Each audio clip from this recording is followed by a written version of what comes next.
everyone. Glad everyone could make time to be here today with us. Again, if you're a new faculty senator, go ahead and put NFS in front of your name. Thank you. And for our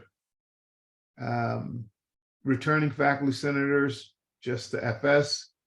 And if you're a visitor, you can just leave your name there as it is. Let's see.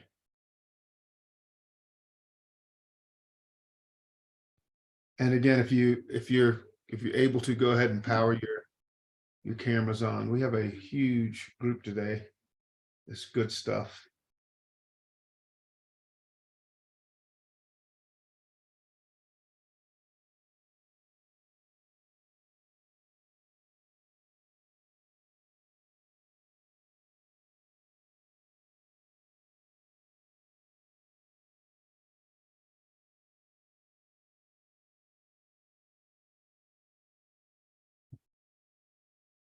Very good. Colleagues, we'll come to order at 3:04 p.m. Again, thanks everyone for coming. Want to offer a special welcome to our new faculty senators. Thank you so much for serving. Glad to have you with the body today. The first item on our agenda is approval of the agenda. Colleagues, are there any changes to the agenda? Hearing none, the agenda is approved. Colleagues, the next item on our agenda is approval of the March 28th, 2023 meeting minutes. Are there any corrections, changes, additions to those minutes? I was just thinking we should point out that changes had to be made to the minutes. Okay. Regarding statements that were made by a visiting speaker in the last meeting. Colleagues have had access to the minutes. So I'm hoping that folk who did review them will have recognized those changes. Or those additions or whatever, what have you.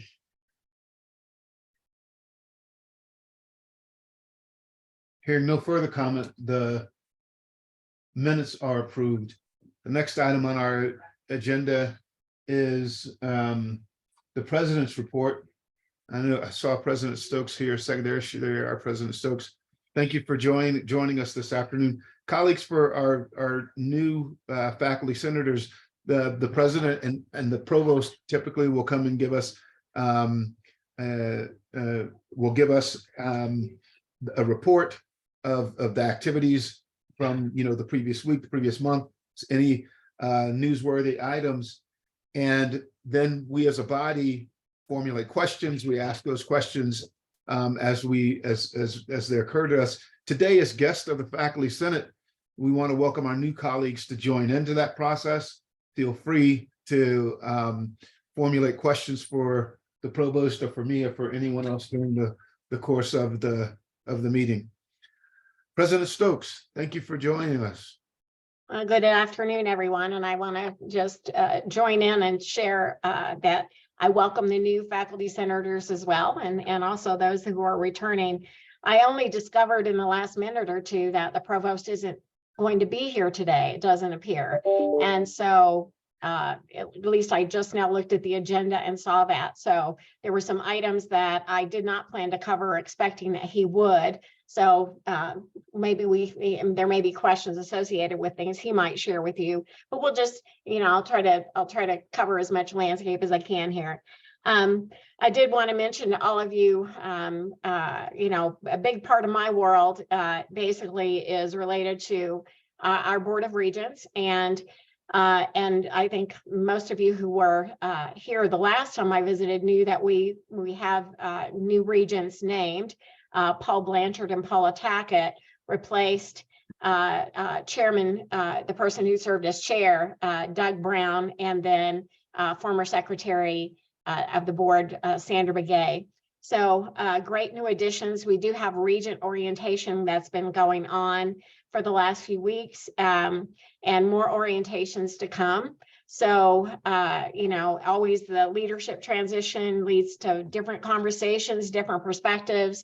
And so, you know, it's and lots of interesting conversations taking place right now between administration and the board. I would mention too that we're at the stage with the new board in place. We'll begin working on new goals for me as president of the university.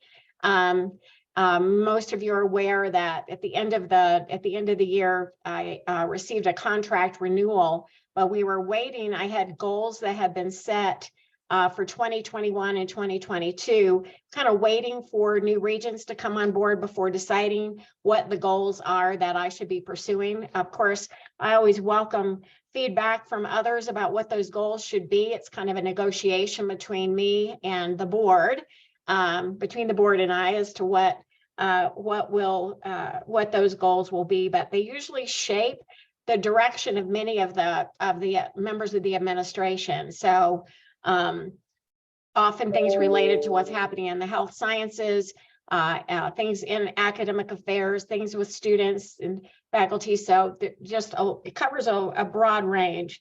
But again, that's something that we'll be working on in the next few weeks. I do expect those goals to be tied very firmly within our 2040 opportunity defined plan. So the goals that are associated with that, my goals should be integrated with that. We also have strategic plans that are being developed right now in health and health sciences and within athletics. And so those are plans that that kind of will they'll be tied. We're developing crosswalks to the broader institutional 2040 plan. And so anyway, I do expect my goals to be closely tied to all of those. The legislative session wrapped up. We're past the final veto time. And so we're actively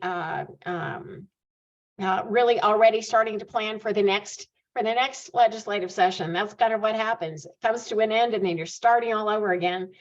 We did pretty well across the board. Higher education did pretty well. We received some capital money, we received increases in the lottery and the opportunity scholarship. We got a STEM graduate scholarships that was funded. And those will directly impact our students at both the undergraduate and graduate levels. If you're really interested in the details, there is a lengthy report that is on our government relations website that gives a report on the 2023 state legislative session. And there are details about the funding that was received in all of the various categories where funding gets to the university. I would say too, there's also some information in here about bills that were passed that had an impact on higher education. And so it's a really thorough report. And, at some point you may wish to get an update to your body from our leader of government relations, if you haven't already had that. Mike Pulley, I know, would welcome an opportunity to be in front of you and share the session and the outcomes and answer questions about the process. We've had a lot of people very, very busy in the last few weeks preparing for the Higher Learning Commission, which is our accrediting body, their site visit. And their site visit has been going on. It started early yesterday morning. They're still here preparing their reports, but there were many, many meetings with lots of different groups, including with members of our board and members of leadership across the campus. There were several open forums. I hope that you were aware of those. I do know we had some faculty who participated in those forums. And this is part of the year 4 review in the accreditation process. So we will wait to get their report In the past. Some of the issues that the accrediting body focuses on and what they often focus on are issues of governance, issues of finances, issues of all sorts of outcomes related to education and our students.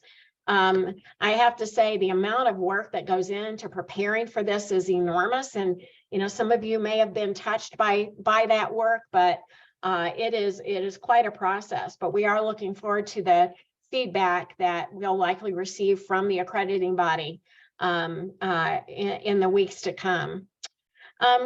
Last week, I had the opportunity to be in Washington, D.C. for an alumni event. It's an annual event, but we hadn't had it since 2020. In fact, the first day, the first case of COVID in 2020 happened on the day I came back from this event. So we hadn't had it since then. And it's in one of the Senate office buildings, the Hart Building. Lovely view, of course, of the city, but members of our congressional delegation and then lots of alumni who live, of UNM alumni who live in Washington, D.C. attend. So we had 3 members of our delegation that came and spoke briefly. And it's an opportunity to thank our delegation for the work that they do, bringing funding to the university from various federal agencies. And so it's a good opportunity too to meet a lot of our alums who still, many of them haven't been back to Albuquerque for a while, but really appreciate knowing what's going on at the university. We're at that time of year when there's so much going on campus, it's impossible to keep track of all of it. Our students have been, of course, very busy with events. Some of you may not even know the events that are really student-led on campus, but one of the very big ones, one of the big traditions is something called Fiestas, where they invite a bunch of bands to Johnson Field. And so they had their first one since really the first whole one since the last one. Well, I don't think they've had one. They didn't have it in 2020, so the last one would have been in 2019. So I think they were really excited. They had about 3,000 people that came to it. So it's a big party for our students with food and music. We also have one of the other student traditions is something called Spring Storm, which is our ASUNM. It's part of the community experience where they go out and they are assigned different activities that are intended to help or clean up the community in some way. So that event is, it started back last year and gradually we're getting students to participate in it at the levels that they did, you know, prior to March of 2020. Tomorrow, my husband and I, in my first year, I will admit this, my husband did this because he likes root beer. I don't actually like root beer, but my husband likes root beer and he grew up with root beer floats. And so we have hosted, except for 1 year, I guess, during COVID, we've hosted this, what's called a root beer float giveaway. And it's really more than root beer. There's orange sodas, there's ice cream, but it's from 11:30 to 1 tomorrow at the Cactus Garden. And, you know, we get a lot of students, but we also get a lot of faculty and staff. So welcome you to come by. The food goes fast, so earlier if you get there, the better. And hopefully it'll be warm enough tomorrow that people really are interested. So it's been a pretty popular event. A couple of other things I wanted to mention, our women's golf team got their 10th Mountain West title. And that's really, I think, the most in Mountain West Conference history. So good for our women's golf team, I will say. That was pretty special to be going to the NCAA regionals. We have a couple of, we have had some awards that I just wanted to mention to you as well. Lobo alumna Henrietta Mann and our KUNM radio station were presented with the National Humanities Medals by President Biden. Henrietta Mann graduated with a PhD in 1982. She is a professor of Native American Studies and the founding president of the Cheyenne and Arapaho Tribal College, and was honored alongside of KUNM for it has a daily radio show called Native America Calling, which calls attention to experiences of our indigenous populations. We have seen 2 students this year selected as Goldwater Scholars. 3 were selected as Fulbright Scholars, and we also received word that we also have a Truman Scholar. So our students are doing quite well. We've had 12 Goldwater Scholars since 2015, about 100 Fulbright honorees and since 2010. And this is the 3rd year in a row that one of our students has won the Truman Scholarship. Our faculty have been involved with modernization of the legislature. So I just wanted to mention that, of course, BEBR, our Bureau of Business and Economic Research, did some work there, as well as and that I believe was led by Rose Elizabeth Rower. And then we have a couple of political science professors, Timothy Krebs and Michael Roca, who also provided some reports on that. So lots of discussion at the state level about the fact that we remain the only, I just saw that note, very good.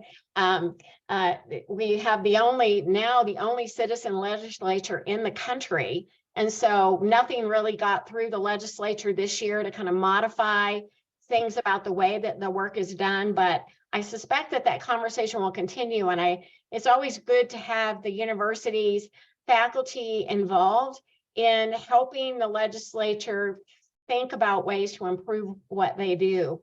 So I was really pleased to see that. We've also showcased our undergraduate researchers and that's across a lot of disciplines in the Undergraduate Research Opportunity Conference. We also celebrated global education with an international festival. Some of you might have walked by during the international festival if you were near the sub. And then we have the honor of hearing from Dr. David Shade, the latest recipient of the Community Engaged Research Lecture Award. And it's one of the highest honors that we give to our faculty. So, with that, it is a busy time. I know we're headed toward the end of the semester. I see the students out getting their pictures taken with their academic regalia. Commencement will be here before we know it. This year we talked to some students and ended up asking and having accepted Lieutenant Governor Howie Morales to serve as our commencement speaker. He loves the opportunity to come to UNM, and so that will take place, of course, in mid-May. And with that, I'm trying to think of what the provost might share with you, but that I'll stop it there and try to answer any questions you might have.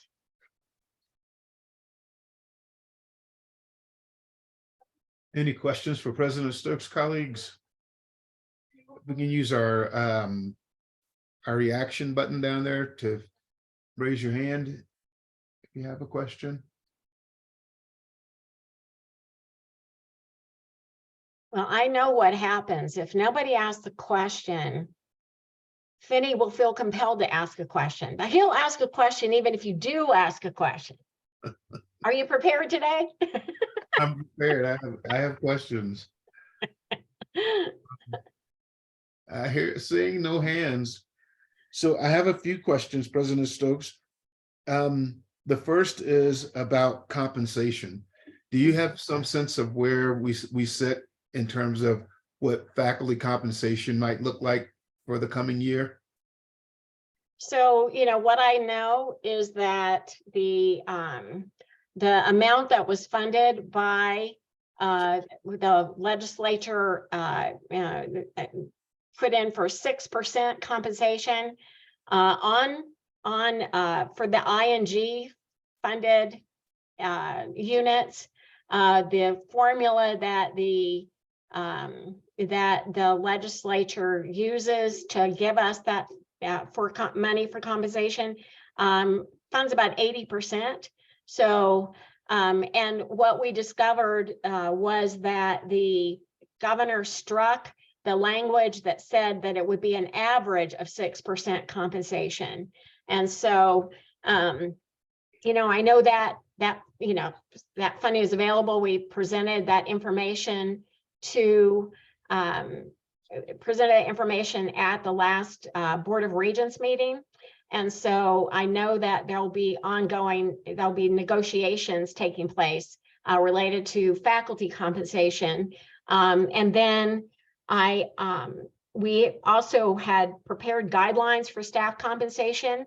I think that that is the 6%. There are several staff unions where their negotiations will take place. One place where we just continue to have a serious issue. I mean, we have lots of serious issues. Our big push has been constantly the need to improve faculty compensation to get closer to competitive levels. And I know that the provost has previously presented to you and to others about that.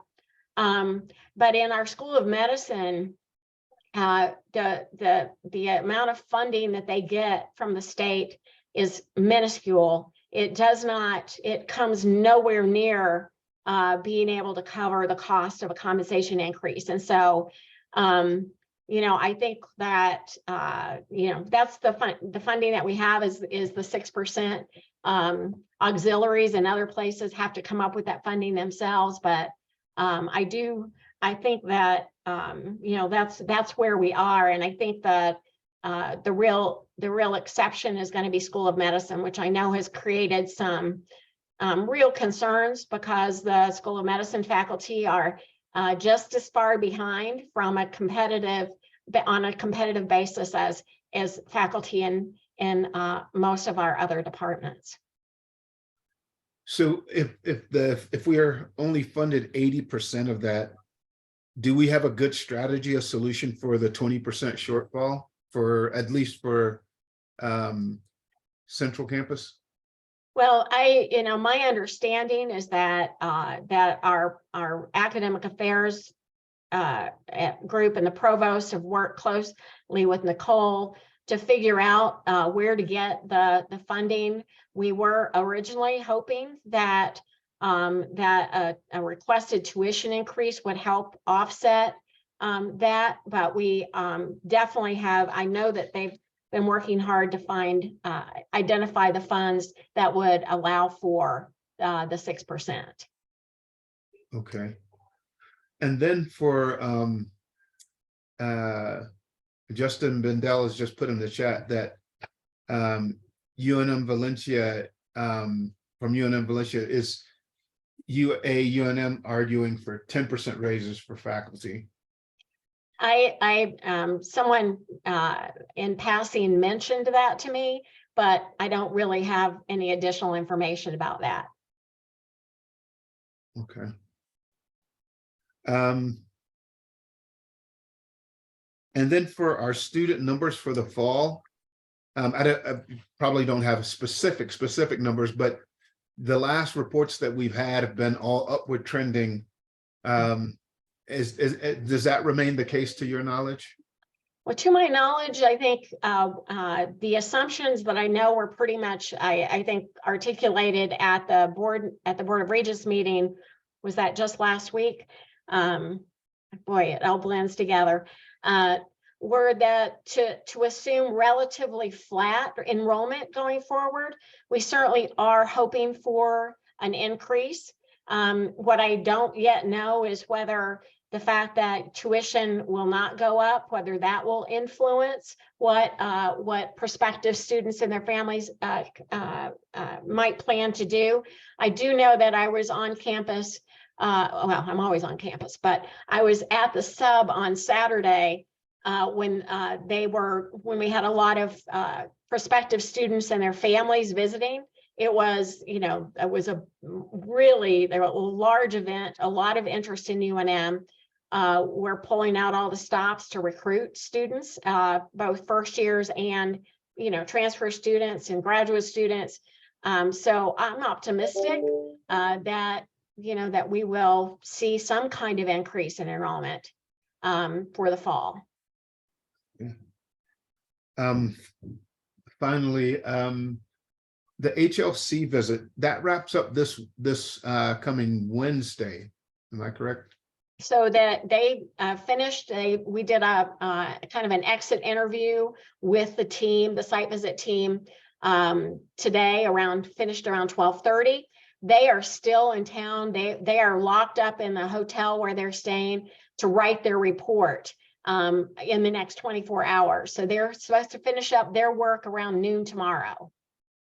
Okay. And they may call for and ask questions, but they're not doing their visit to campus now. They're just holed up in a room writing that extensive report. Okay. Thank you very much. Colleagues, any questions, comments for President Stokes? Seeing none, thank you, President Stokes. Thank you all. Take care, everyone. Bye.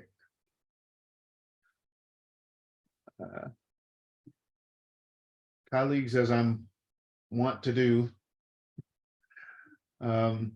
ask unanimous consent to suspend the orders of the day.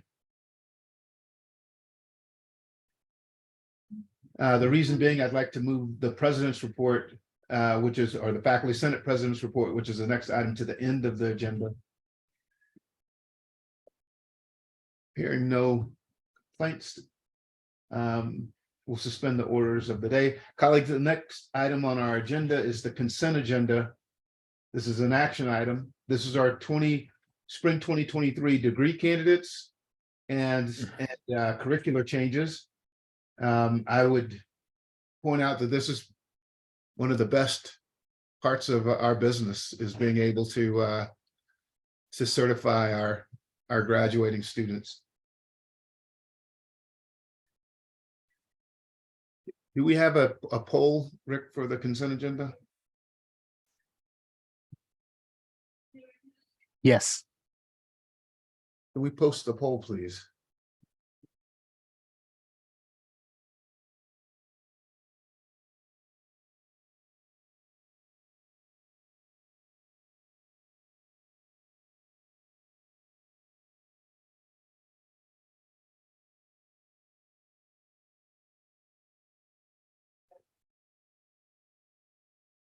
$44 approve, 4 abstain, 45 approve, 4 abstain. Thank you. Now, new faculty senators, you aren't voting on these measures, just to be clear. All right. I think every one of you will probably get the poll. I don't think there's a way for Rick to segregate the poll. No, there's not. Okay. Colleagues, the next item on our agenda is our resolutions update from our branch campus council and workload resolution and our academic freedom resolution. On the first, I presented the provost with the resolution as promised. He and I will sit and have a longer conversation about that resolution. We also presented, or at least spoke briefly at the Regents meeting last week about support for the academic freedom resolution, hoping that the Board of Regents will take that up as part of their overall ethic. Any questions on the two resolutions?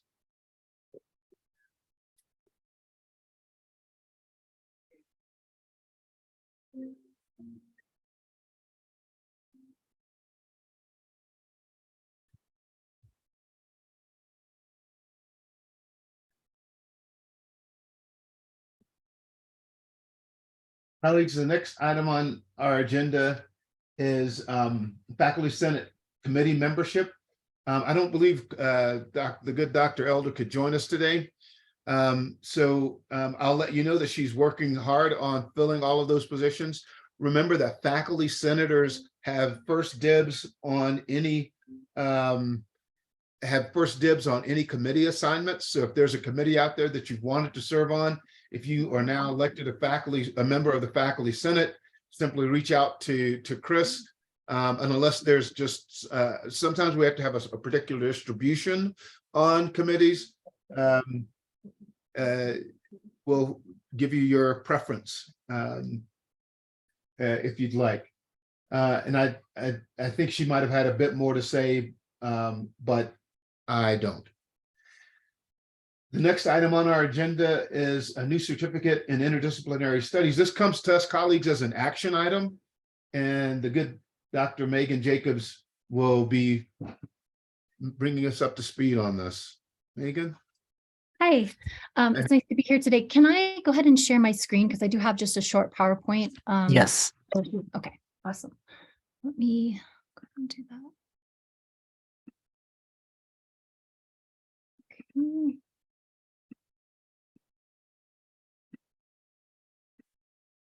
Okay, can everybody see that all right? Mhm. Okay, wonderful. Thanks so much for letting me join today. I am Megan Jacobs. I'm a professor in the Honors College, and I'd like to discuss and kind of give you some information about the Interdisciplinary Design Certificate that a host of other colleagues and I across campus have been working on for the past couple of years. We began really in 2019 to sort of take a look at an investigation of design education in New Mexico as a whole. And then in the summer of 2021, we engaged undergraduate and graduate students to start to evaluate existing national programs for design. And in that process, we really recognized that there was a lack of interdisciplinary design in our state. And so then we convened with a set of stakeholders to get information about what educational gaps were missing, and particularly were missing at UNM. And then in the summer of 2022, we surveyed 24 different interdisciplinary design stakeholders in New Mexico, ranging from industry partners such as Meow Wolf and Electric Playhouse to museum partners, such as the Museum of International Folk Art and the Albuquerque Museum, and asked them about various interdisciplinary design skills that were needed at their various establishments. And so, it was wonderful to get feedback from them about the kind of needs that they had for possible employment of students. And we've really sort of taken all those things into mind in terms of our certificate that we've put together. So, as you can see from the materials that we sent you, it is a 12-credit transcripted undergraduate certificate that we're proposing. We're really excited that it would be the first interdisciplinary design certificate in the state. It would be open to all undergraduate students currently enrolled in any college or school at UNM, as long as they were in a degree-seeking program. And the course offerings that comprise the design certificate range from courses in architecture to art to computer science to honors and to organization, information, and library sciences, OILS. We require that students would take 4 courses spanning at least 3 departments and 2 colleges. They could obviously do more than that if they wanted, but that would be the minimum requirement. The certificate would be housed in honors and managed in honors. And in many ways, the certificate dovetails with the future plans of all participating units from all the various departments and colleges that I've mentioned.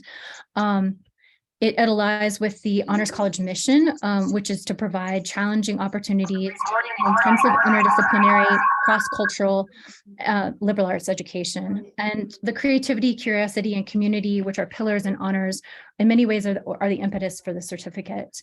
It also kind of parlays well with different initiatives that architecture has in terms of their design concentration, in terms of the art department, and they're pursuing a permanent position in design, the future art building for arts.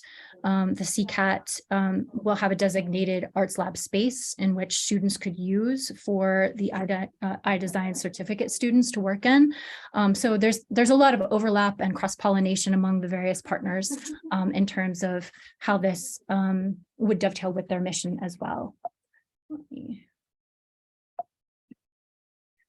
And then I'd like to talk a little bit about we have sort of 4-fold design certificate goals, and those would be really to enhance interdisciplinary design capacity of students at UNM, to help students develop skills to reframe and frame and reframe complex issues that feel intractable and persistent, to promote a kind of competitiveness in UNM undergraduates to meet market demands in the creative technology economy, which I'll speak to in a minute in terms of a survey that we conducted. And then also to formalize a network of UNM faculty with a shared common goal around interdisciplinary design and helping promote collaboration and coordinated efforts. And in many ways, this certificate dovetails, I think, very nicely with UNM's mission and strategic plans. When we look to UNM's 2040 plan, we see that fostering interdisciplinary undergraduate research is something that is heralded, which this would definitely do. We also see that specifically our goals align with goal 2, which is student experience and educational innovation. Students will develop skills in collaboration, collaborative working methods, prototyping, and iterative work processes to improve and reimagine communities through community engagement, which also dovetails with goal number 1, advance New Mexico on the 2040 plan. And, specifically the certificate will focus on understanding the needs of our distinct New Mexican cultures and peoples. Additionally, considerations will be given to the creation and fabrication of with an eye towards sustainable and environmentally conscious design, which dovetails with goal 4, creating long-term sustainability and protecting the natural and built environment. So we can see that like through the how we've conceived of this certificate, we feel like it dovetails really nicely with the 2040 plan. And we also think it's an opportunity to help prepare students to be competitive in the workforce. And we see a lot of different creative economies, entities saying they need workers with these skills. Let me just show the next slide. So I'd like to speak a little bit to the learning outcomes for this certificate. We have 4 major outcomes that we're seeking. Help students develop interdisciplinary design skills, such as problem-solving skills, through the lens of fine art, organizational learning, computer science, interdisciplinary honors, and architecture. Like we really want them to be able to see, to help, the certificate would help kind of dissolve these silos, if you will, and to be able to think in innovative and creative ways. And we will help students develop analytical skills. They'll develop skills in terms of community engagement and working with community partners, having various iterations to projects. And then we want students to be aware of opportunities to apply interdisciplinary design as a tool to engage communities and while developing communication methods, which we're hearing is very important for a lot of our community partners. I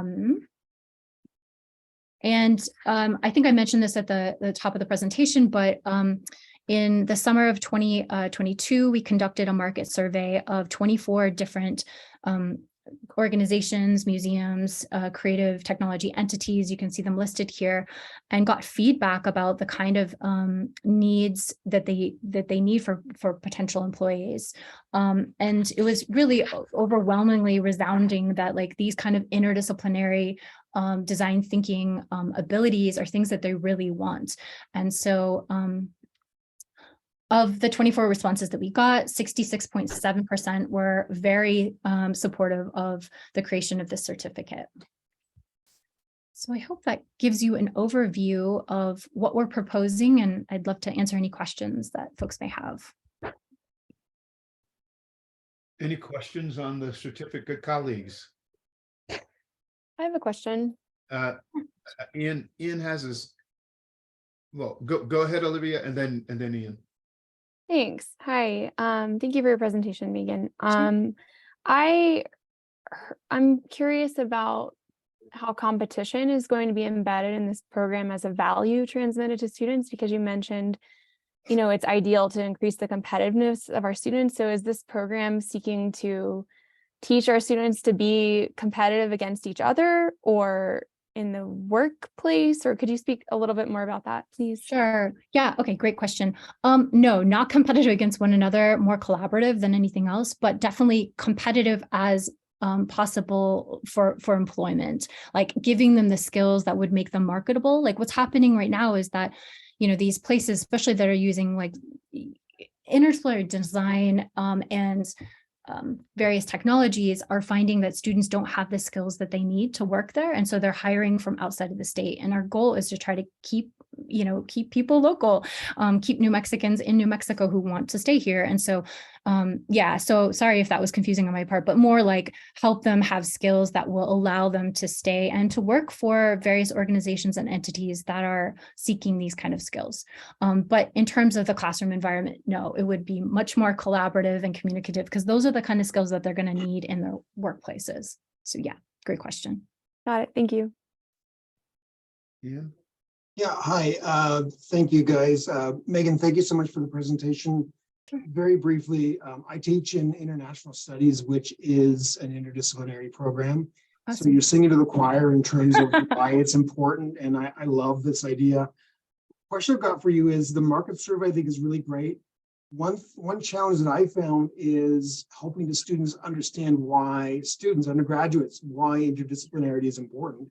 And I'm wondering if you could share a little bit of feedback as what kind of reception you're getting from the undergraduates you've approached about this.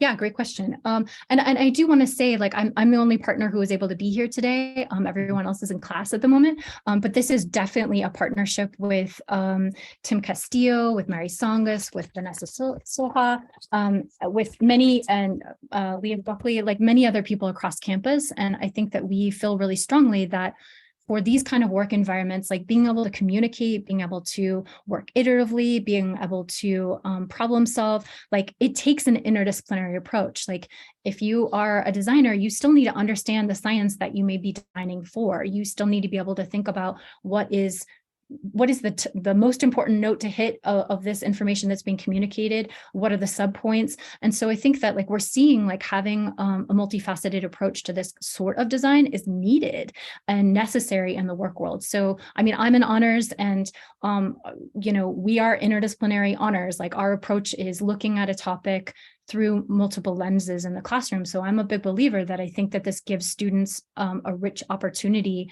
And in this case, in the case of the certificate, prepares them for the future that they're going to encounter for these different creative economy employers. Sure. I hope that. Maybe I didn't phrase the question clear enough. I'm wondering, when you were doing your initial research, did you survey students and get a sense of how they feel about it? Do they understand the importance of interdisciplinarity? Great question. We did surveys of we did various market surveys. We had a cohort of students who are undergraduate and graduate students working on the various research that we did, and almost all of them were like, yes, an interdisciplinary approach is the way to go. But we didn't do a survey necessarily of like each of our, like in architecture and in honors and whatnot. But I think that we're seeing, I guess the proof is in the pudding in terms of like what we're seeing in the employers. Like if those skills are necessary, then many people want to, get a job in the design field after they graduate. And so they're seeing that those skills are necessary. Awesome. Thank you so much. Welly? Hi, Megan. It's great to see you. Thank you for the presentation. And I have two questions. One has to do with BAIA in the College of Fine Arts. What sort of duplications? Is there a plan? My biggest concern is confusion for undergraduates about the different options. So the bachelor, what does BAIA stand for? Bachelor of Arts of Interdisciplinary Art. And this would be a certificate of interdisciplinary design. And so one question is, can you kind of describe the differences of that program and the certificate? And another question is there a strategy for communicating this with students, in part because it's housed in the Honors College, which makes perfect sense, but part of the challenge of interdisciplinarity is that kind of communication, especially with the undergraduate population. So I'm just wondering what some strategies are that you guys have thought of. Thank you. Yeah, great questions. I'm not super familiar with the BAIA, but in terms of the certificate in communication, like obviously we have stakeholders with all different departments and colleges on campus, like 4 different entities. And so while it's housed in honors, like we're really just housing it in order to like help get the word out about it. So yes, like we have dedicated advisors who will be able to sort of check that these courses have been fulfilled, that the students have completed the certificate. But they plan to be communicating that with advisors in all the other colleges as well. So it's not like you can only go to honors to be able to do this. So yeah, so that is one way that we'll get it out. Like we also have like ideas for the fall, like when we hope this goes online, about how to get the word out at like new student orientations, and having various advisors reach out to students when they enroll in classes each semester. So those are some of the strategies that we have. Grand plans down the line might be something like, various design conferences or discussions that can happen on campus where we can talk about this in more depth, and students can then see the kind of possible future employers that could come down the line. Tim, I see that one of my colleagues is here. So Tim Castillo is here from architecture, and he might be able to speak to your question as well. Great job, Megan, by the way. I think in terms of the BIA, Wait a the way I second. understand it is that that's interdisciplinary within the School of Fine Arts or the College of Fine Arts, and that this would probably be more interdisciplinary across campus. So Okay, we have a point of order. So who's speaking? Tim Castillo. Tim also worked on the certificate. Okay. Yeah. So is Tim being recognized by a senator from the? Oh, Sorry. I apologize. I move we recognize Tim Castillo. I second, we recognize Tim Castillo. This is Caroline. What's that? Thank you. Thank you. My apologies for not following decorum. But yes, in terms of the question, I think according to Mary, when we were putting this together, that the BIA was within the College of Fine Arts, and that this certificate would potentially be collaborating with these other disciplines across campus. So that's what I understood. And so anyway, just trying to respond to that question. Thank you. Okay. So Tim, I hope I didn't dampen your comments. It's just a point of order because the Faculty Senate has to make sure, especially in matters of debate, that we don't introduce people who haven't been put on the agenda. So that was why I didn't mean to stifle commentary. No, that's fine. I understand. Yeah. Vinny, there's a comment in the chat. Uh-huh.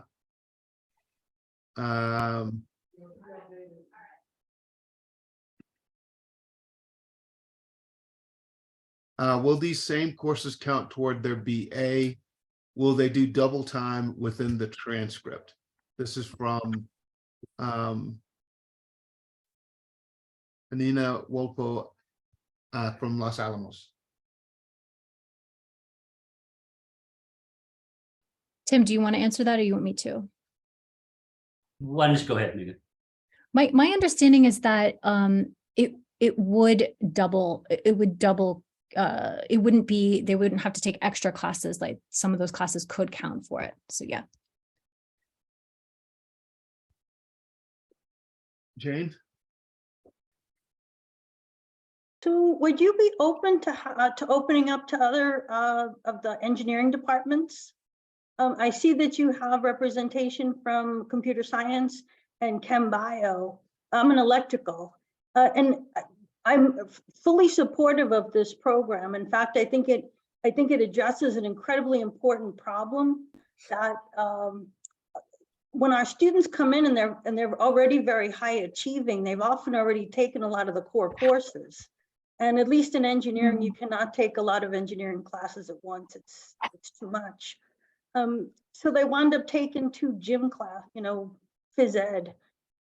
That's okay, but this is much better, very, very attractive. And I love the idea of a certificate, but I would hate to have them have to do chem bio to do that, right? So, and all of the engineering colleges have an introductory class that could easily be added. I mean, we're in the early stages of this right now, but I think we would love to see this grow. As I can speak for myself, I think the goal is interdisciplinarity and thinking in creative ways through design, and that there are many avenues to approach that. So I Let's have a would love to conversation. be an ambassador for you. Awesome. Very cool. Thank you so much. Any other questions, colleagues? Hearing none, I'll call the questions. Can we go ahead and post the poll?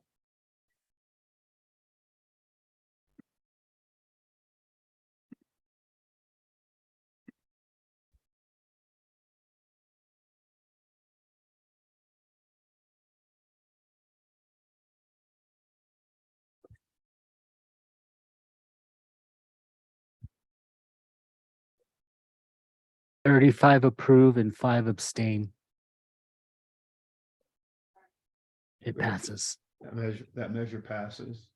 Passes. Thank you, Megan. Thank you, Tim. So much. Jane, is your hand is it just left up? Okay. Colleagues, reminder that we suspended the orders of the day. So the next item on our agenda is actually item number 10, old business. We have the new Bachelor of Science in Chemical Biology that we tabled last time we met.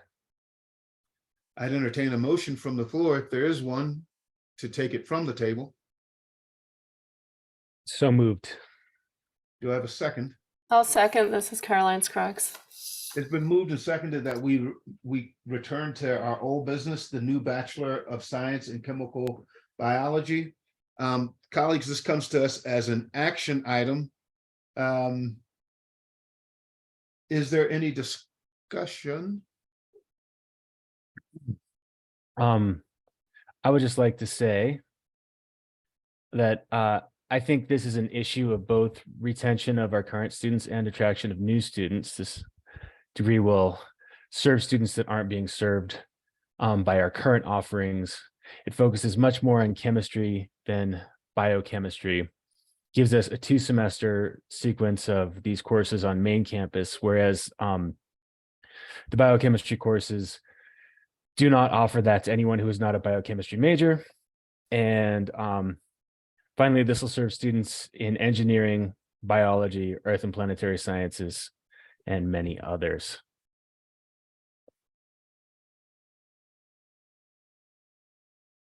Jacob?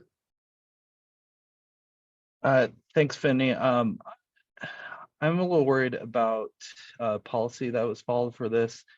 In particular, this would relate to A88. In it, there's a couple of things that you're supposed to have when it goes through this process, and I'm not sure it did. So I need clarification on all the paperwork that we get. I did not see this, and that'd be the conflict statement. Was that somewhere within this original packet when it was submitted?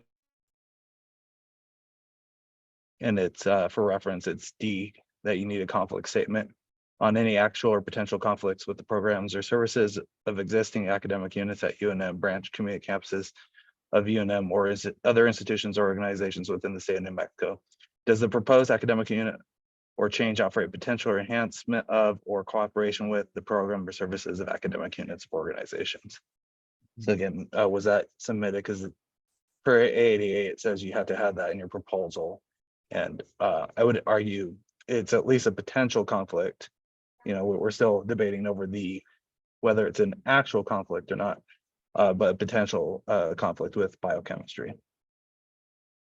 Colleagues, I'll remind the body that this came to this body approved and reviewed by our curriculum committee. Do we, and I don't believe we have members of the curriculum committee handy to answer those questions.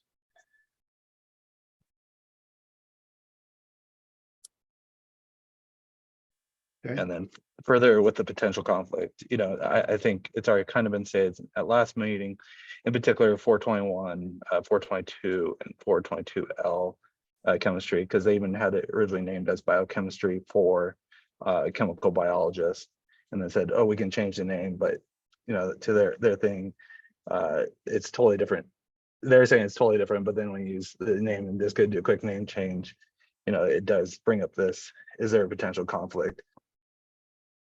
Understood. Glenn?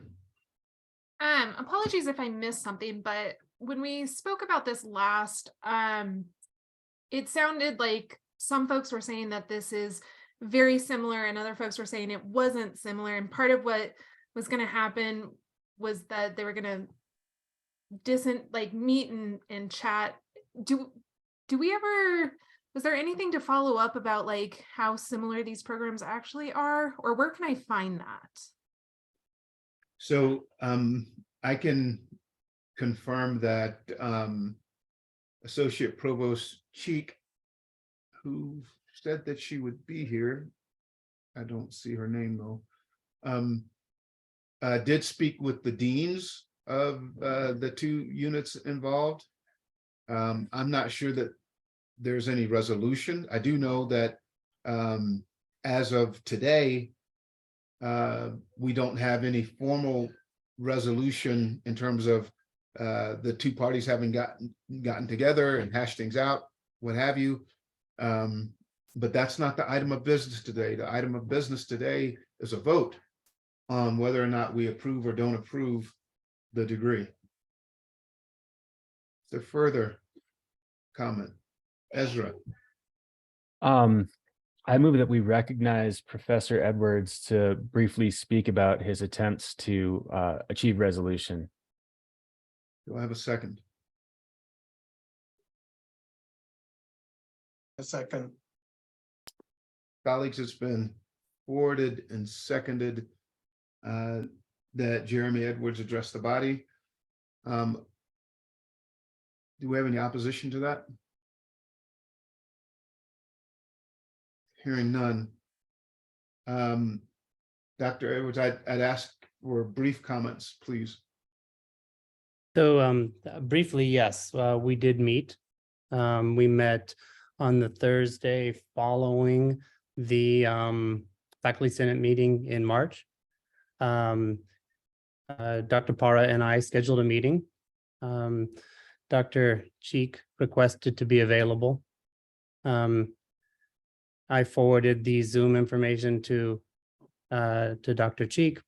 Dr. Parlett canceled the meeting upon hearing Dr. Cheek would be present. And then I asked if it was okay with Dr. Cheek if I met with Carlette alone. And we did end up meeting. She showed up to the Zoom meeting about 15 minutes late, and we met. We did not reach a resolution. At the end of the meeting, I wrote an email that summarized changes to our program, relatively minor changes, but to address the comment before on the renaming that was brought up by a faculty senate member, the renaming changes is in name only to prevent student confusion. And so that was basically the gist of that. So I proposed those to her. And she said that she would take it to her faculty. And this was about a month ago. I've not heard back from what her faculty said. Colleagues, is there any further discussion? Jacob, before I recognize you, Rick, just for the sake of the minutes, please make sure that we note that that the two parties did in fact meet, but did not come to a resolution. There's information that was going back to the faculty for Dr. Parr's department, but we haven't had any updates since then. Jacob. All right, is it okay if I address Dr. Edwards? Yes. Just a point of clarification. So back to my original question about the conflict statement, was that ever put in within the proposal originally?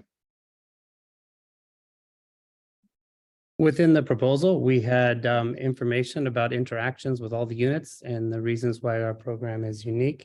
And but no specific conflict statement, correct?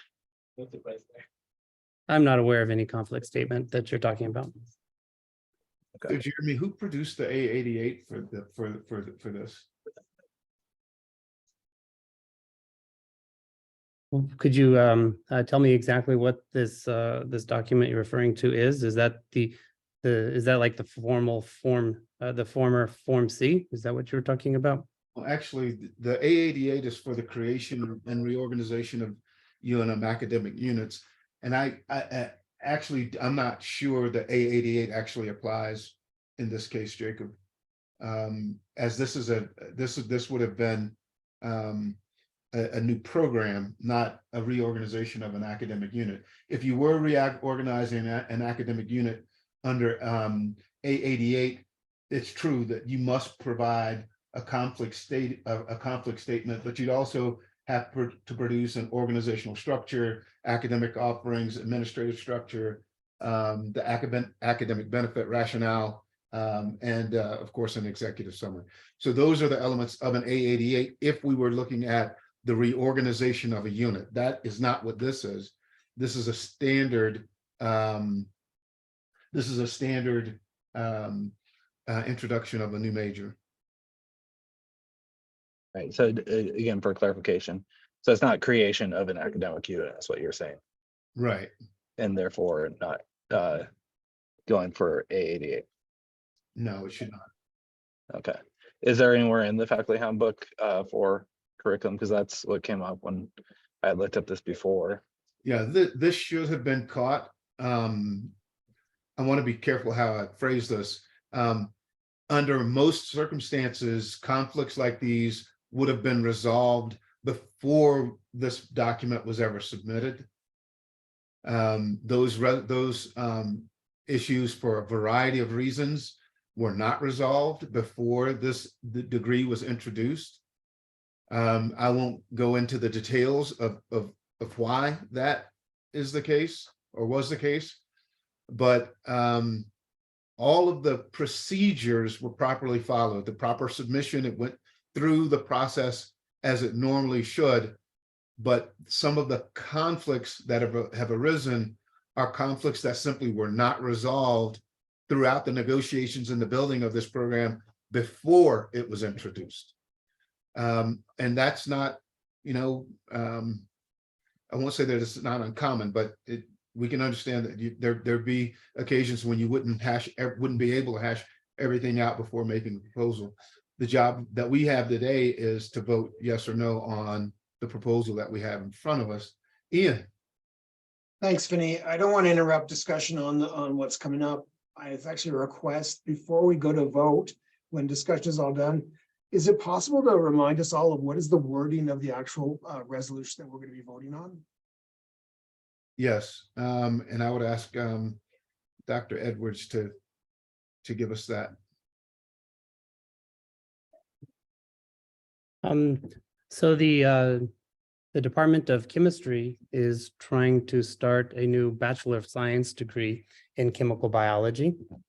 And a month ago, I gave a presentation detailing what chemical biologists do, and talking a little bit about how chemical biology is distinct from a biochemistry degree.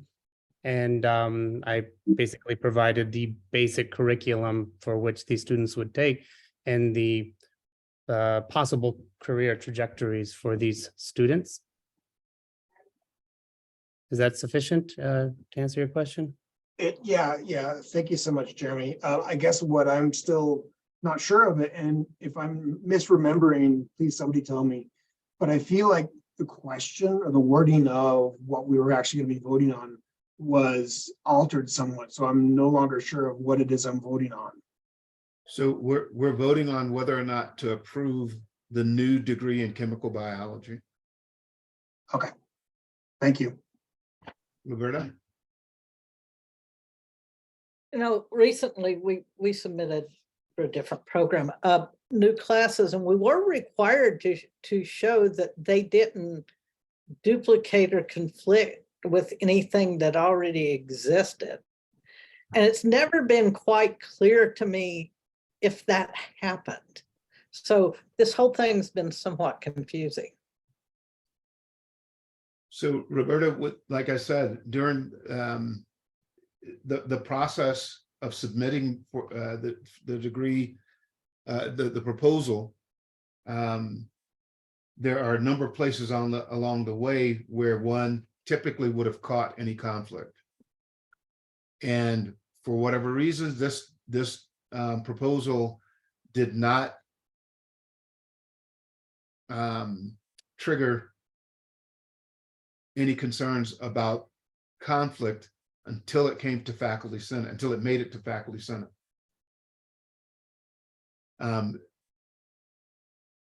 Jeremy, I'm not a Faculty Senate. I'm not a faculty senator. You'd have to be recognized by someone else would have to recognize you. I move we recognize Professor Edwards. Colleagues, is there any objection? Hearing none, Jeremy?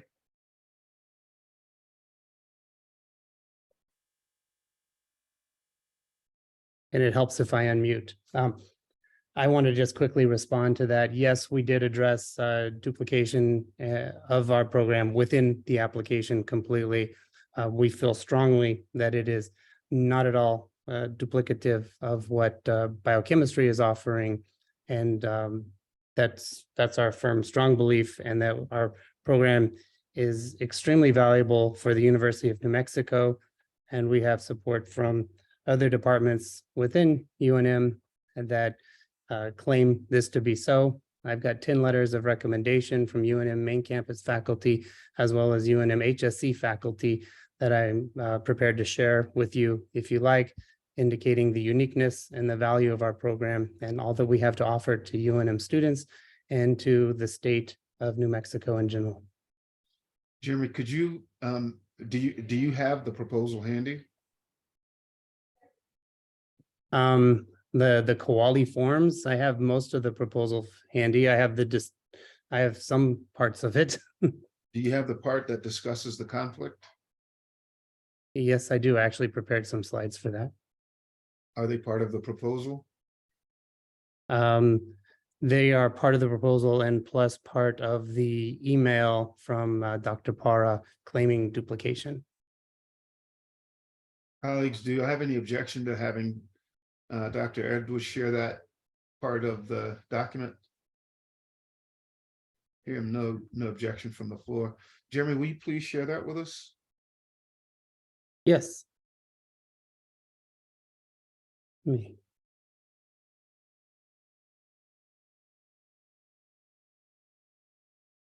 it is.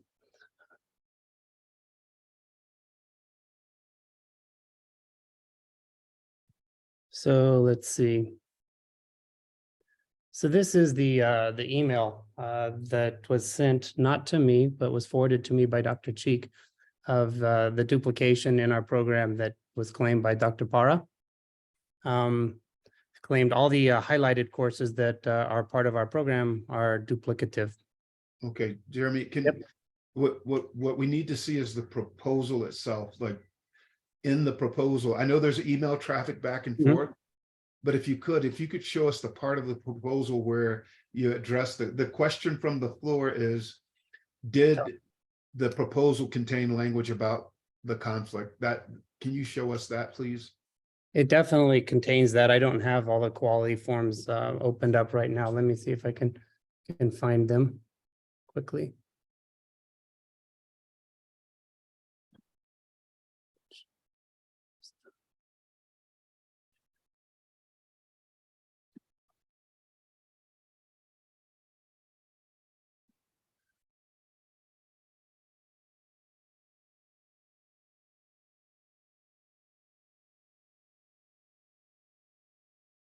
All right. Here's it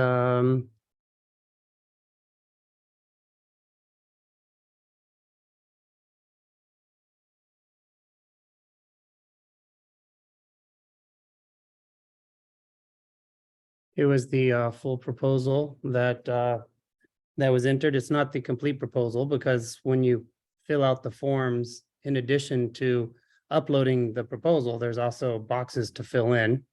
But it outlines the goals of the program how it fits into the future plans of our unit, how it fits into the mission of UNM, how it's related to other offerings at UNM, and here it describes how chemical biology is a distinct discipline from biochemistry. Could we see Evidence that of- part, please? This part. And this was the basis of my presentation the other day, a month ago, where I talked about how chemical biology is a distinct discipline from biochemistry, recognized by the American Chemical Society as a distinct discipline. There are a number of journals dedicated to chemical biology, such as Nature Chemical Biology. American Chemical Society has a chemical biology journal, and how there are numerous programs across the country that have been developed in chemical biology. We are not the first. Now, the only thing that's inaccurate in my proposal is when I prepared it, this is the second year we've been putting it through. Last year, there were very few, and this year there are quite a few chemical biology programs nationwide. Can you scroll back up to the part where you related offerings? Yeah, I think it's this right here, right? Yes.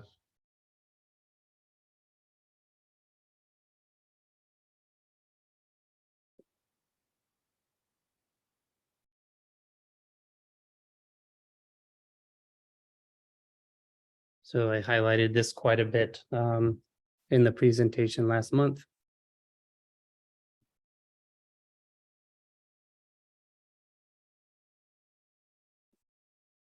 And then the sentence following that, it's important to note that this degree program for chemical biology will be distinct from those of biology, chemistry, and biochemistry. That is correct. Okay. And I'm going to hold my tongue. Are there any other questions or discussion?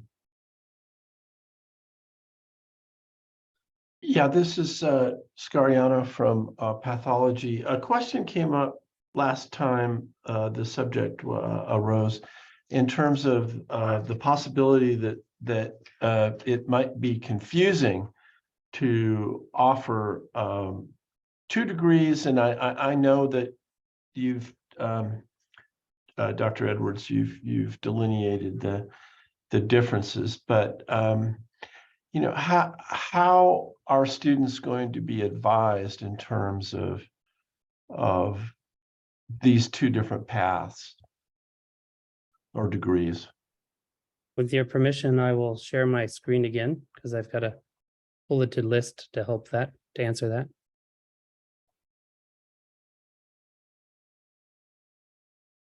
Here we go. There are multiple things that we will do. First, we will work with the undergraduate advisors that work with our department. We've already met with them, and we will continue to meet with them as I always do. Second, highlighted here, we have faculty advisors within the department that are available to meet with undergraduate students to help them understand. Third, we're introducing a course to be taken in the 3rd year, which is an introduction to chemical biology. It's basically our chemical biology introductory course. So in this class, students will learn what chemical biologists do. Third, I think we underestimate our students a little bit because chemical biology is a recognized subdiscipline within chemistry. And this is a quote from a high school teacher, the chemistry teacher at Sandia High School.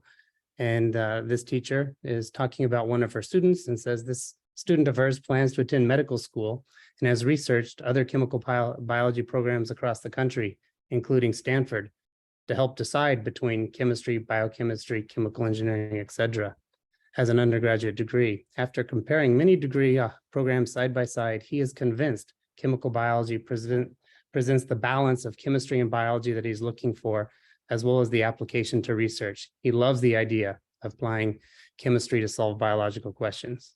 And this is the letter of support that's been provided by the chemistry teacher at Sandia High School. So I think that's a wonderful question, and we're definitely concerned about it, and we're prepared to help address these questions. But Jeremy, it's not uncommon for a university to offer these 2 degrees with the same titles that we have them. Not at all, not at all uncommon. There are many.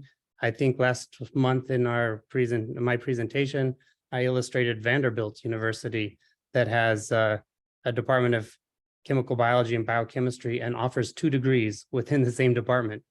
Harvard obviously has a biochemistry degree, as well as a chemical biology degree, as well as a chemistry degree. Jacob? So again, thank you, Jeremy, for trying to do some clarification.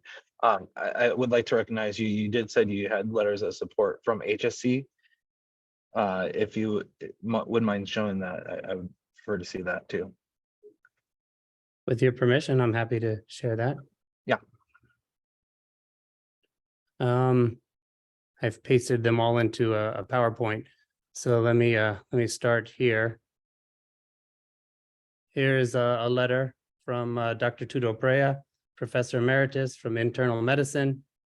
Basically says he wholeheartedly supports our proposal. This is a professor from New Mexico Tech. Dave Peabody in molecular genetics and microbiology. He says he's happy to offer his support for the creation of a chemical biology program. Jim Feng from the School of Pharmacy says the chemical biology program at CCB will benefit both our PharmD and graduate programs. And Alan Tompkinson fully supports us, but I don't have his letter yet. He's on vacation. He sent me an email that said he was on vacation and wasn't able to provide it.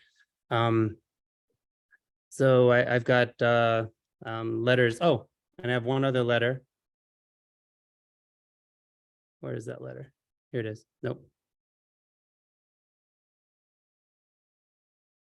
Let me just go over here.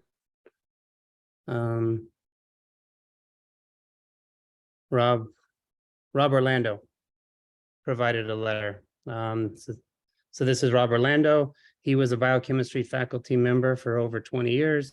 He taught in their undergraduate program for a number of years, and he provided a very nice letter and says he supports our program.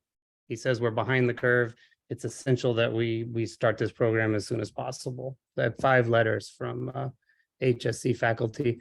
And I have one other comment on this. There's clearly some political aspects to this decision. And one of those letter writers, who will remain nameless, wrote to me, and a quote from their email back was, he has decided that there's unlikely to be any negative consequence, but regardless, he believes that he should do the right thing. And he provided a letter. So one of the letter writers was clearly aware of, here it is. Let me share this quote with you because it'll be more elegant than me paraphrasing.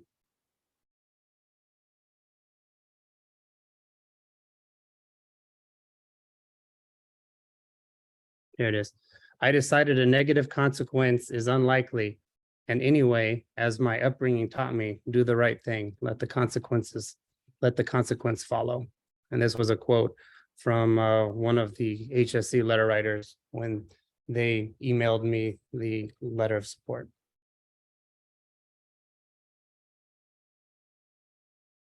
Ezra? Thank you. I just want to point out, just Googling, I found that UC Berkeley, Brandeis, Case Western, Cornell, St. Louis University all offer programs in chemical biology. Moreover, where we have courses in common with the biochemistry degree is all core courses that are used by many different degree programs within the schools. So any duplication is in fact minimal. And I strongly urge this body to vote yes. Colleagues, I'd like to call the question. Is there any objection to that? Hearing none. Could you just entertain one more question? I'm confused now after reading the Sandia High School teachers' comments. If this is going to be an avenue for pre-medical students who are want to be med school bound, when she says balance of biology and chemistry, are you going to teach allosteric enzymes, regulation of major central metabolic pathways? I thought I read something about, there's not going to be any content regarding DNA replication or transcription or translation. So now I'm actually more confused than I was before. If this is going to be a pathway to get into medical school, how are you going to cover issues like the regulation of central metabolism, which is perhaps one of the most important things, in my opinion, for medical students to have some grasp of? That question directed to me? Please, yes. Yes, that's a wonderful question. So, no, we don't intend this to be a pre-med degree. But yes, the students that go through our degree will have fulfilled all the requirements to enter medical school. So it is possible there'll be students like this student at Sandia High School that would like to go through our program and then go to medical school. That those doors will still be open to the student, but it is not designed that way. Our biochemistry sequence, which we plan to call biochemistry for chemical biology majors, will cover all the fundamental foundational information in biochemistry. What will be different is that we will focus on biochemistry that's not medically relevant. For example, we'll go into plant biochemistry. We'll talk about microbial biochemistry, all the biochemistry that's happening in microbes all over the planet that aren't important for human health. We will cover those topics as well. We will cover biomedically related topics in terms of drug discovery, drug design. These are topics that chemical biologists do. So it'll be so our 2-semester sequence that seemed to confuse you was, it will definitely cover the foundational material that overlaps, but yet go into completely different applications and studying things in more detail. For example, you asked about regulation of central metabolism. Our course that will do that will be similar to the course in the biochemistry department, but we will cover the detailed organic chemistry that's happening in these processes, how electrons move as the metabolic enzymes convert the various metabolites through the metabolic network. So we'll cover the foundational information, but go into new and different directions that are not covered in a typical biomedical sciences, or sorry, biochemistry degree. And I think last time I showed you a letter of support from the chair of chemistry and biochemistry at New Mexico State University. And basically what she said is that we will teach she's reviewed our syllabus, and she says the biochemistry for chemical biology majors would clearly provide the needed biochemistry foundation for chemistry-centric students, while also introducing concepts important for chemical biology majors that are not covered in a typical biochemistry 2-semester sequence. So I hope that clarifies the confusion and answers your question. One last question, if I can. Do you think this will put a student who is intent on going to medical school at somewhat of a disadvantage as compared with using the biochemistry, the current biochemistry degree?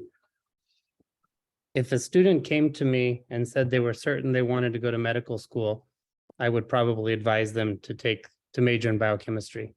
A biochemistry major does a very good job at preparing students for medical school. It's a very biomedically oriented degree. We are not a biomedically oriented degree. student comes to me and says they're interested in drug discovery. They want to design the next drug. They want to make the next COVID vaccine. I would say, well, chemical biology would be wonderful for you. So it would not be for all students, but all students on campus don't want to go to medical school. And so we would be providing an alternate option for these students. Thank you.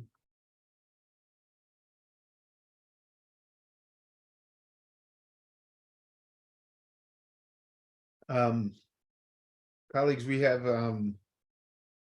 the Associate Provost Cheek has joined us and seeks to be recognized by the body. I move we recognize Associate Provost Cheek. Have a second. I second. This is Caroline. Thank you. The good Dr. Cheek, how are you?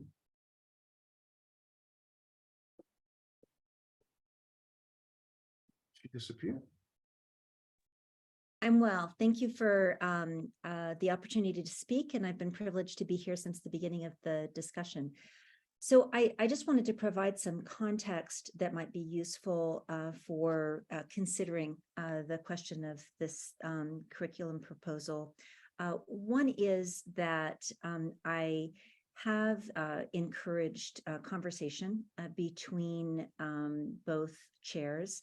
And also, actually, as it turns out, interestingly, there's a potential biomedical engineering degree that will come out of chemical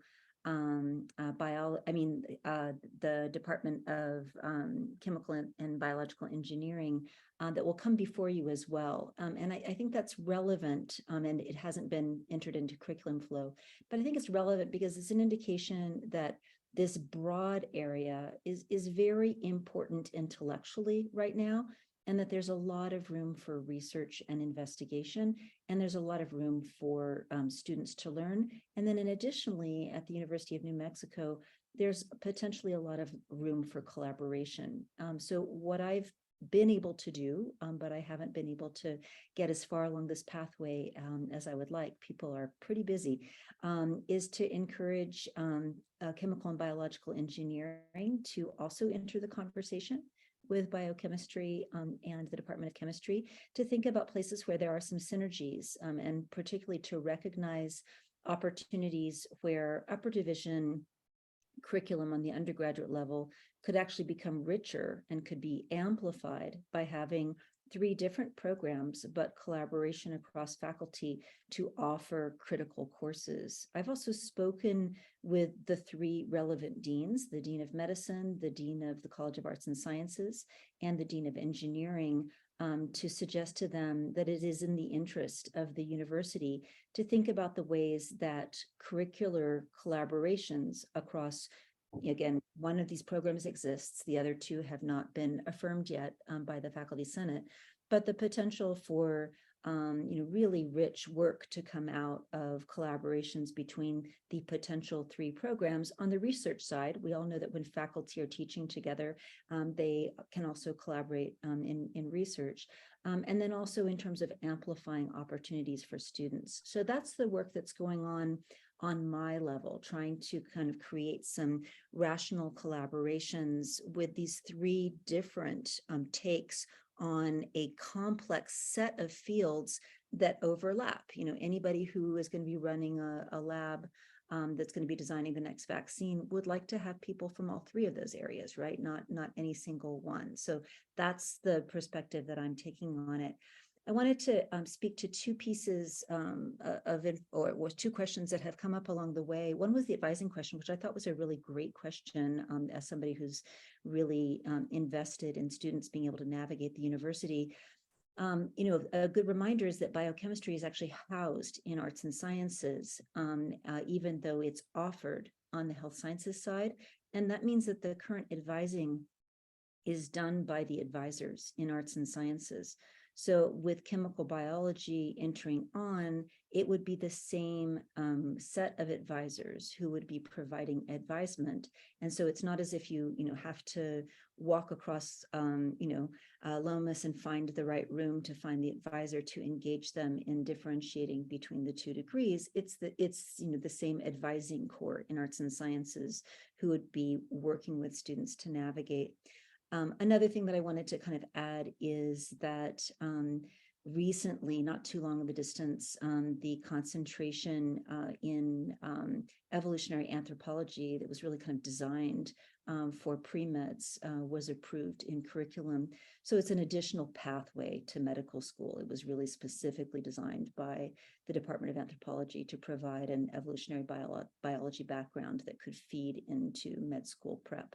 So there's, a lot of things going on. This is clearly a set of very intellectually rich areas, and we have a lot of expertise at the University of New Mexico to bring to training students in this set of very intellectually rich areas. I don't want to put my thumb on the scale in any place. I'm really invested in there being collaborations to deliver courses for students that will allow them to come from different angles at, again, this very rich area that we need to be engaged in, because it's really the future of innovation and of health in again, 3 different fields. So preparing you in advance too for what will be doubtless coming out of chemical and biological engineering here in a couple of months.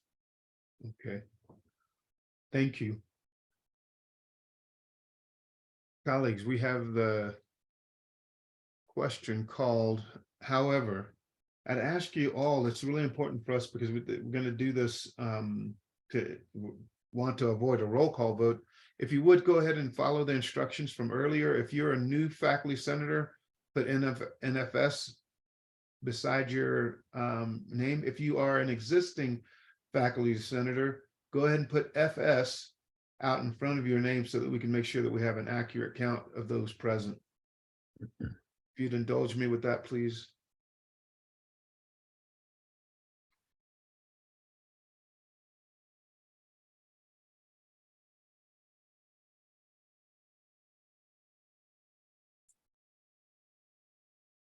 Nancy, do we have a, do we have a count? We are counting right now, one more time.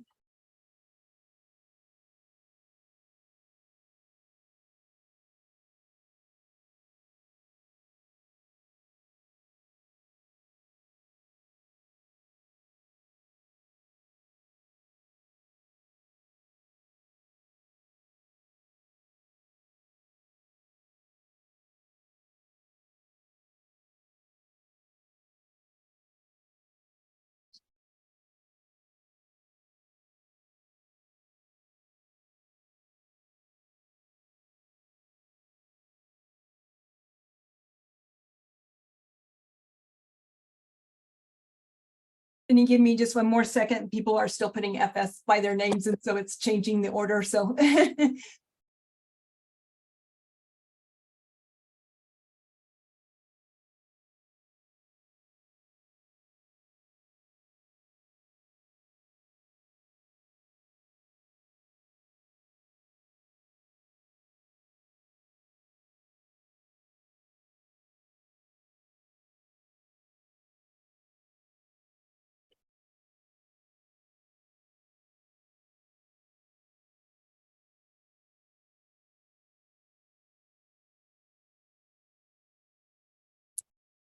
all right, we have 38. 38. Colleagues, I remind you, please only voting or only current faculty senators would vote on this measure. No one else, everyone else, please refrain from voting, not that you would. So we should get a good grand total of 38 or somewhere south of that. Go ahead and post the poll, please.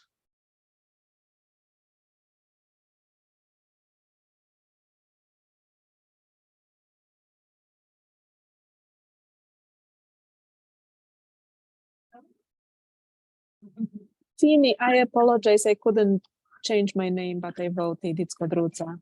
I don't know how to do that. We counted you, Kadruca. What was that?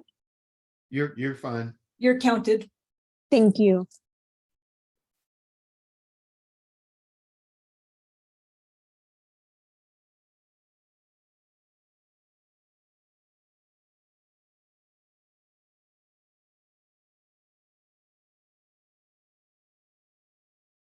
I believe we're good now. Okay. It looks like we have 32 who approve. We have 39 votes, but I believe we had one more senator that we didn't count on there. So 32 approved, 5 who did not approve, and 2 that abstained. Wonderful. Colleagues, that measure passes. Congratulations, Jeremy. I know that a lot of hard work went into making this happen, so congratulations and good luck with the program.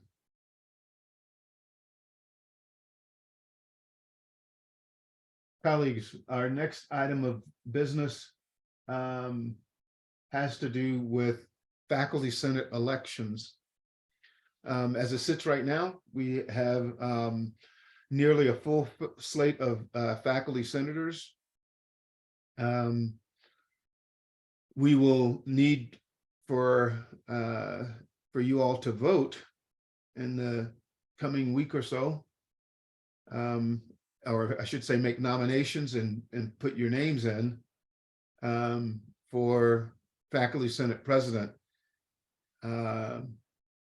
So I'm hoping that everyone is willing to serve in that capacity. I know that's probably not likely, but we certainly also need people for the operations committee as well. We need at least four candidates for operations committee, and we would like to see as many candidates as possible for faculty senate president. President-elect, Cindy. President-elect. Nancy, are there any other details that we need to add about that process? I know you're going to collect you'll collect up nominations and you'll work with me to manage the election itself, no? We will. And to answer the question in the chat from Ezra Depperman, yes, Chris Elder will be president next year. So it's the president-elect that we are electing who will be president in the following year. And so, yes, so if you are interested in running, if you want to send your nominations, we have the UNM Elect email and we like to get things on that, but you can also send them to me personally if you would like, or any of our emails that we have. And then if you are interested in running, we'll ask you for a brief bio and statement of interest. And if you would like to provide one, a photo. And we'd like to get those nominations done as quickly as possible so that we could run the election with and the people that will be eligible to vote are the people who will be on faculty senate next year, just to clarify. Is there any other questions? Caroline is asking, could you please put the UNM Elect email in the chat? I definitely will. Okay. Anything else on that? We will send out a message to all the individuals who are on faculty senate next year to remind them about this and to tell them where to vote and everything. We'll do that tomorrow morning. But we'd like to have the elections the nominations this week, if at all possible, so that we could start the election next week. Yeah. And for all of us who are in the College of Arts and Sciences, we have a remarkable hole in the number of senators. I think we have as many as 7 vacant spots in our arts and sciences. Hopefully you'll join me in encouraging our colleagues in arts and sciences to put their name in to serve as faculty senate president or faculty senators. So colleagues, this brings us to the president's report, and barring some catastrophe in May, this will be the last president's report from me. And this will be our last faculty senate meeting for the year. So I have a couple of things that I want to say by way of because this will be the last time that I'll get a chance to address this body, I believe, at least as president of it. First off, it's been a remarkable honor to do this. Of course, when I started as faculty senate president, we did not know COVID was on the way. You know, I'm happy that we were able to make it through COVID as a body, and I'm glad to have been in the position to help shape how we dealt with that over the last couple of years. Of course, it derailed a lot of the things that we had hoped to accomplish over the last 3-4 years. But that leaves a lot of work for our colleague, Chris Elder, coming in as faculty senate president. This morning, I was in the Higher Learning Commission meeting about mission and about governance. And one of the points that came up that I want to share with this body is the relationship of the union to faculty governance. And the point that I made to the HLC visitors was that whenever you have a new body and an existing body coming into existence, and there's overlap in terms of responsibility and the like, there's always going to be some tension. The question is whether or not we'll allow those tensions to be positive or negative tensions. I have always tried to make sure that those tensions were positive. And I want to encourage all of us. I know some of you have spoken to me personally on this matter, but even if you disagree with or don't like the union personally, I hope that you will understand that all of us benefit from a strong union, and that we as a body need to come together and make sure that the union is strong and that it is properly supported, and that at every turn the administration gives the union its due. Vice versa, we need to also make sure that we keep faculty governance strong. It is very different from shared governance. Shared governance is not the same thing as faculty governance. We are a stronger institution for having a very strong union, but also having a very strong faculty governance. And as we learn and figure out how we're going to interact, I hope we'll keep those points in mind so that we don't inadvertently impinge upon or inadvertently weaken either one of those two very important governing functions that we have. I want to thank Pamela Pyle. I know some of you go, what? Yeah. Pamela Pyle, who was my predecessor and was a lion for faculty governance. And I learned so much from watching her leadership of this body, especially her courage in standing up to the regents when she was president. Really appreciated her pluck. And as you know, Pamela Pyle was happy to fight. I've never met anyone that I would call more courageous than Pamela Pyle. And so with great respect and honor, I thank her for her guidance. I want to thank Chris Elder for stepping into the breach and wishing her the very best in her tenure as faculty senate president. I'll be there every step along the way to help her in any way that I can. She is going to have challenges, as I did, as Pamela Pyle did, as the faculty senate president before them did. And it is great to be able to come to this body and know that you've got your colleagues and to help you and that they have your back. So I hope that we all give Chris the same kind of support that you've given me over the last year, and then faculty senators before that. I want to thank Nancy. If there was a description somewhere of what it means to be and what you need to have to be a fantastic university secretary, it would line right up with her CV. Just a remarkable job that you've done. Good luck to you, Nancy, going forward. I think Nancy's office is important to the ceremonial life of the institution this coming fall for the new faculty senators. I hope that you will accept the invitation for the first time that we're actually going to seat our senators during freshman convocation.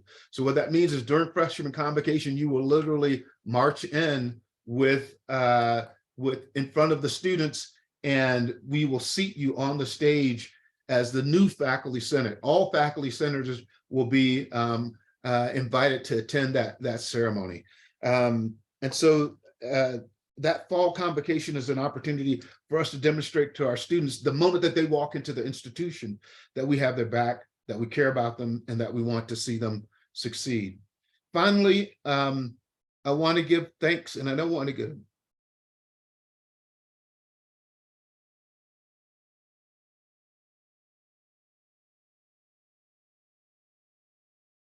I want to say a very special thanks to sorry. Rick, where are you?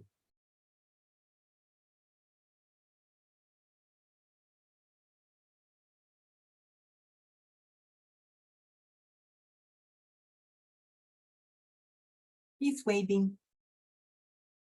Yeah, I see him.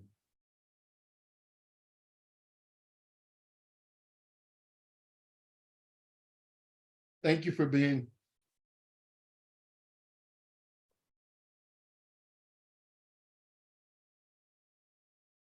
so sorry.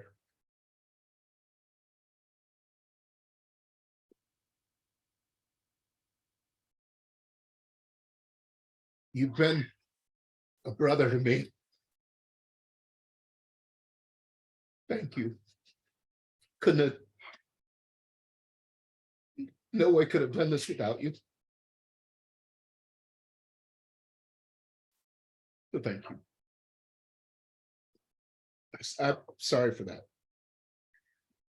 Colleagues, unless we have questions, comments, our agenda is exhausted and we are adjourned.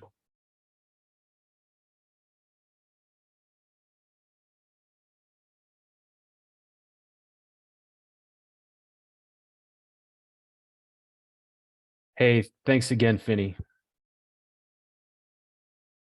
You're awesome. Thank you. Make us all cry, Finny. Sorry.